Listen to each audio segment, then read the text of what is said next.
Hello বন্ধুরা, তোমরাও কি কাঠের উনুনে এরকম লোভনীয় মাংস রান্না করতে চাও? তাহলে এই ভিডিওটা পুরোটাই দেখতে থাকো। প্রথমেই চিকেনের মধ্যে দিয়ে দেবো লবণ আর লেবুর রস, কিছুক্ষণ মাখিয়ে রাখতে হবে। তারপর কড়াইয়ে তেল গরম হয়ে গেলে তেলের মধ্যে দিয়ে দেবো শুকনো লঙ্কা, তেজপাতা, গোলমরিচ আর এলাচ। তার মধ্যে দিয়ে দিয়েছি কেটে রাখা পেঁয়াজ পরিমাণ মতো। ভালোভাবে নাড়াচাড়া করে নিতে হবে যতক্ষণ না পর্যন্ত লালচে ভাব আসছে। তার মধ্যে দিয়ে দিয়েছি আদা রসুন পেস্ট, ভালোভাবে নেড়েচেড়ে ভেজে নিয়েছি।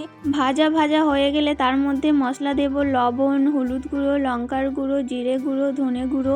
ভালোভাবে মশলাটাকে কষিয়ে নিতে হবে। যখন মশলা থেকে তেল ছেড়ে আসবে তখন ম্যাগনেট করা চিকেনগুলো দিয়ে দিতে হবে।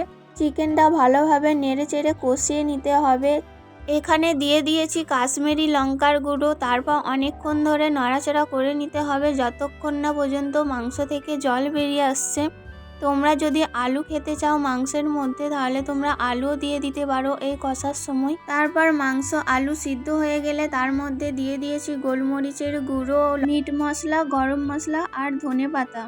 খেতে তো অসাধারণ হয়েছিল, তোমরাও বাড়িতে করে দেখো, তোমাদের অবশ্যই অসাধারণই লাগবে। পুরো ভিডিওটা দেখার জন্য অনেক ধন্যবাদ। আর যারা এখনও আমার চ্যানেলটিকে সাবস্ক্রাইব করোনি সাবস্ক্রাইব করে দিও, লাইক কমেন্ট শেয়ার করে দিও। দেখা হচ্ছে আবার নতুন ভিডিওতে। So bye bye.